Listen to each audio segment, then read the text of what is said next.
question de Jean-Louis. Son conseiller bancaire lui dit depuis plusieurs mois qu'il a intérêt à verser plus qu'il ne le fait déjà sur son contrat d'assurance vie avant ses 70 ans qui approchent, c'est en juin prochain. Et lui, Jean-Louis nous dit, mais j'ai déjà versé plus de 150 000 euros et ça lui semble être le plafond en matière de succession. Il voudrait qu'on l'éclaire.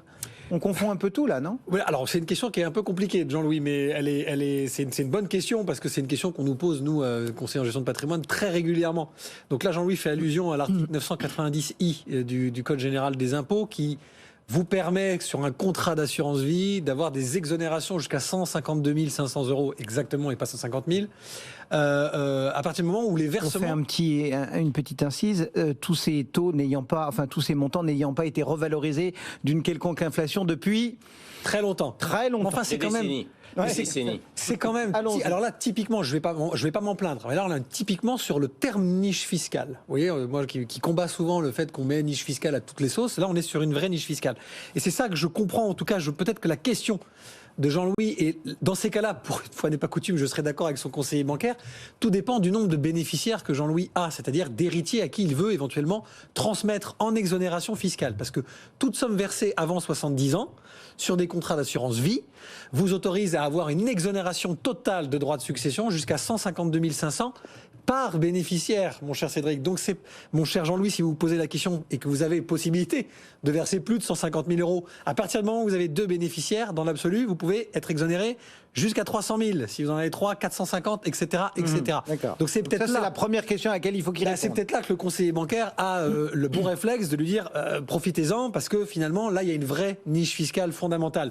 Je vais même plus loin, Jean-Louis, même si c'est après 70 ans, alors là ça se réduit complètement parce que c'est 30 500 euros de droits de succession exonérés, tout confondu, mais faites-le quand même, c'est mieux que d'être fiscalisé plein pot sur des sommes comme ça. Donc si vous avez des sommes, l'assurance vie, et ça reste quand même une de ses valeurs ajoutées numéro 1, c'est des exonérations extrêmement intéressantes en matière fiscale.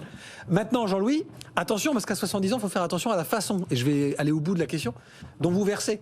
Je le rappelle, faites gaffe à la liquidité, parce que même si 70 ans, on est encore très très loin de son espérance de vie, prévoyez que l'assurance vie, elle ne se transmet pas, elle sera liquidée au moment de votre décès pour que finalement vos héritiers, vos ayants droit touchent les sommes. Donc assurez-vous de ne pas bloquer sur des fonds qui sont coincés à échéance, etc. On le fait quand on a 35 ans ou 40 ans, on ne le fait pas. Mon cher Jean-Louis, pardon de mettre le doigt dessus. Attention à la liquidité des produits que vous mettez dans l'enveloppe. Plus vous vieillissez, moins vous mettez des produits qui sont bloqués. Et donc vous allez aussi faire la règle habituelle de on prend un risque extrêmement dégressif avec l'âge. Donc les derniers versements que vous feriez, faites-les sur des fonds aussi avec beaucoup de profondeur de marché et restez sur des choses assez sécurisées. Tiens, il y a juste Yves, mais on a vraiment 30 secondes. Qu'est-ce qu'on fait quand on veut toucher son argent quand il y a eu un décès en assurance vie ? D'abord, si vous pensez être l'heureux bénéficiaire, effectivement, il faut se mettre en contact immédiatement avec le distributeur, avec le courtier qui a vendu le contrat, exiger, entre guillemets, ou demander la liste des pièces à fournir, c'est très important. Il y a aussi quelques petites questions très précises à poser, c'est de regarder la composition du contrat d'assurance vie et de demander ce qui était prévu en cas de décès, par exemple, notamment les fonds qui étaient investis sur des fonds spéculatifs, par exemple. Est-ce qu'ils ont été transférés automatiquement sur le fonds en euros ou non ? C'est des petites questions très pointues qui peuvent faire gagner ou perdre de l'argent. Voilà.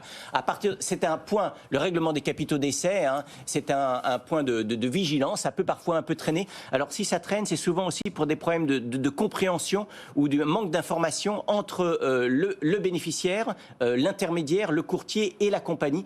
Donc il faut s'assurer que tout ce beau monde-là communique discute bien, et aussi avec les autres bénéficiaires, car il a pu exister dans le passé que s'il y a un seul bénéficiaire qui traînait à on distribue pas aux autres.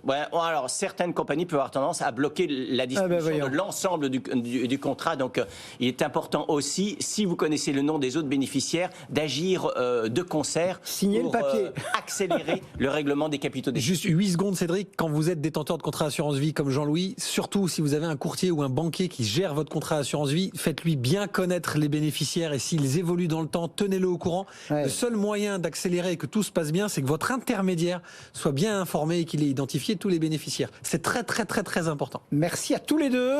Juste un petit mot, oui, un bouquin. Oui, un petit mot. Il y a un autre sujet d'actualité. Alors on en parle. L'épargne salariale dans une petite entreprise. L'épargne salariale, effectivement. Alors c'est d'actualité. Pourquoi? Parce que c'est en ce moment que les entreprises versent les primes d'intéressement et de participation sur le compte des salariés. Et c'est vrai qu'on a trop souvent tendance à considérer que l'épargne salariale ne concerne que les entreprises CAC 40. C'est pas le cas.